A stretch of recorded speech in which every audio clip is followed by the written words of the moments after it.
Good morning, welcome back to the channel where we're in the book of Judges right now.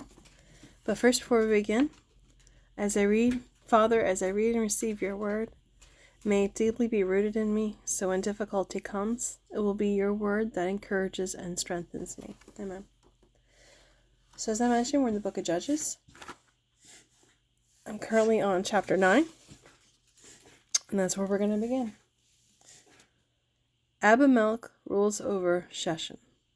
One day, Gideon's son, Abimelech, went to Shechem to visit his mother's brothers.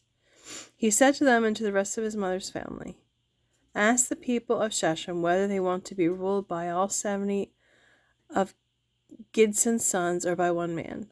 And remember, I am your own flesh and blood."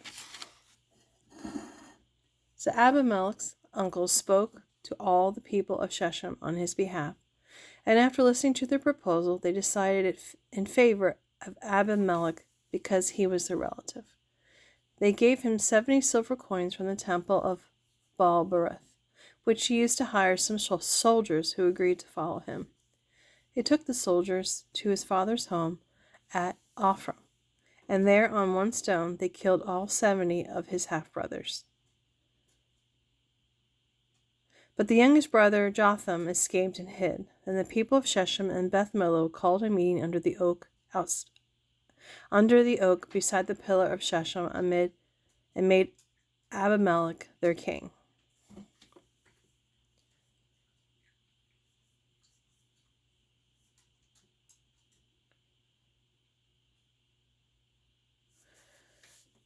Jotham's parable.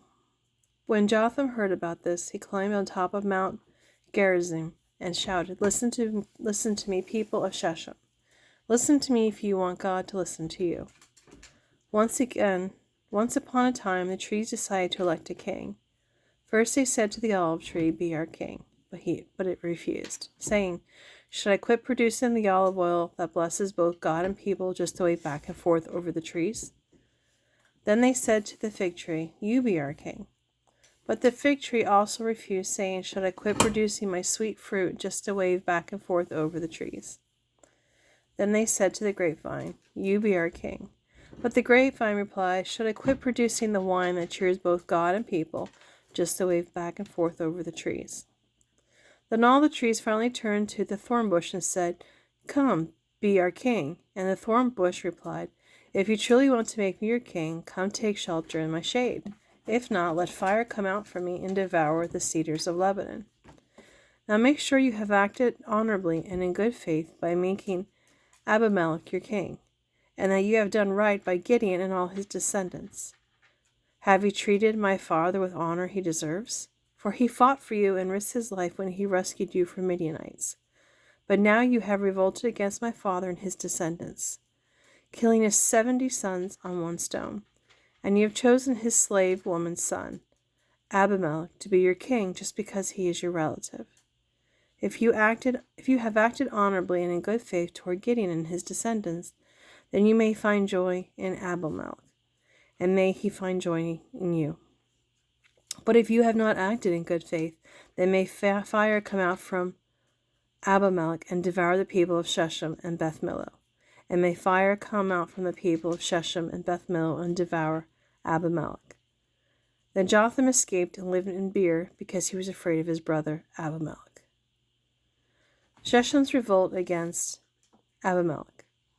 After Abimelech had ruled over Israel for 3 years, God stirred up trouble between Abimelech and the people of Shechem, and they revolted. In the events that followed, God punished Abimelech and the men of Shechem for murdering Gideon's 70 sons. The people of Shechem set an ambush for Abimelech on the hilltops and robbed everyone who passed that way. But someone warned Abimelech about their plot. At that time, Gaal, son of Ebed, moved to Shechem, and his brothers had gained the confidence of the people of Shechem. During the annual harvest festival at Shechem, held in the temple of the local god, the wine flowed freely and everyone began cursing Abimelech. Who is Abimelech? Gaal shouted. He is not a true descendant of Shechem. Why should we be Abimelech's servants? He's merely the son of Gideon, and Zebul is his administrator. Serve the men of Hamor, who are Shechem's true descendants. Why should we serve Abimelech? If I were in charge, I would get rid of Abimelech. I would say to him, get some more soldiers and come out and fight. But when Zebul, the leader of the city, heard what Gaal was saying, he was furious. He sent messengers to Abimelech in Arumah, telling him, Gaal, son of Ebed, and his brothers have come to live in Shechem, and now they are inciting the city and to rebel against you. Come by night with an army and hide out in the fields. In the morning, as soon as it is daylight, storm the city. When Gaal and those who are with him come out against you, you can do with them as you wish. So Abimelech and his men went by night and split into 4 groups, stationing themselves around Shechem. Gaal was standing at the city gates when Abimelech and his army came out of hiding. When Gaal saw them, he said to Zebul, look, there are people coming down from the hilltops. Zebul replied, it's just the shadows of the hills that look like men. But again, Gaal said, no, people are coming down from the hills, and another group is coming down the road past the diviner's oak. Then Zebul turned on him triumphantly. Now where is that big mouth of yours? He demanded. Wasn't it you that said, who is Abimelech, and why should we be his servants? The men you mocked are right outside the city. Go out and fight them. Gaal led the men of Shechem into battle against Abimelech, but he was defeated and ran away. Many of Shechem's warriors were killed, and the ground was covered with dead bodies all the way to the city gate. Abimelech stayed in Arumah, and Zebul drove Gaal and his brothers out of Shechem. The next day the people of Shechem went out into the fields to battle. When Abimelech heard about it, he divided his men into 3 groups and set an ambush in the fields. When Abimelech saw people coming out of the city, he and his men jumped up from their hiding places and attacked them. Abimelech and his group stormed the city gate to keep the men of Shechem from getting back in, while Abimelech's other 2 groups cut them down in the fields. The battle went on all day before Abimelech finally captured the city. He killed the people, leveled the city, and scattered salt all over the ground.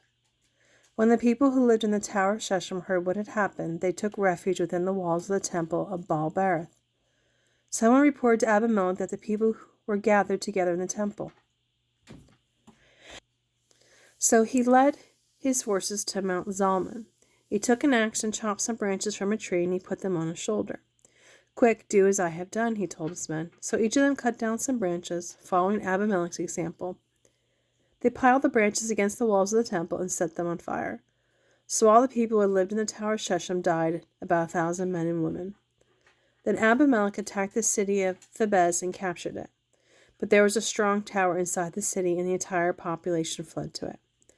They barricaded themselves in and climbed up to the roof of the tower. Abimelech followed them to attack the tower, but as he prepared to set fire to the entrance, a woman on the roof threw down a millstone that landed on Abimelech's head and crushed his skull. He said to his young arm-bearer, draw your sword and kill me. Don't let it be said that a woman killed Abimelech. So the young man stabbed him with his sword, and he died. When Abimelech's men saw that he was dead, they disbanded and returned to their homes. Thus God punished Abimelech for the evil he had done against his father by murdering his 70 brothers. God has punished the men of Shechem for all their evil, so the curse of Jotham, son of Gideon, came true. Chapter 10. Tula becomes Israel's judge.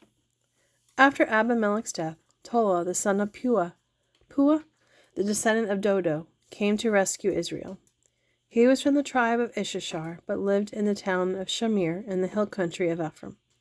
He was Israel's judge for 23 years. When he died, he was buried in Shamir. Jair becomes Israel's judge. After Tula died, a man from Gilead named Jair judged Israel for 22 years. His 30 sons rode around on 30 donkeys, and they owned the 30 towns in the land of Gilead, which are still called the town of Jair. When Jair died, he was buried in Kaman. The Ammonites oppressed Israel. Again, the Israelites did evil in the Lord's sight. They worshipped images of Baal and Ashtoreth and the gods of Aram, Sidon, Moab, Ammon, and Philistia. Not only this, but they abandoned the Lord and no longer served him at all. So the Lord burned with anger against Israel, and he handed them over to the Philistines and Ammonites, who began to oppress them that year. For 18 years they oppressed all the Israelites east of the Jordan River in the land of the Amorites, that is Gilead. The Ammonites also crossed to the west side of the Jordan and attacked Judah, Benjamin, and Ephraim. The Israelites were in great distress.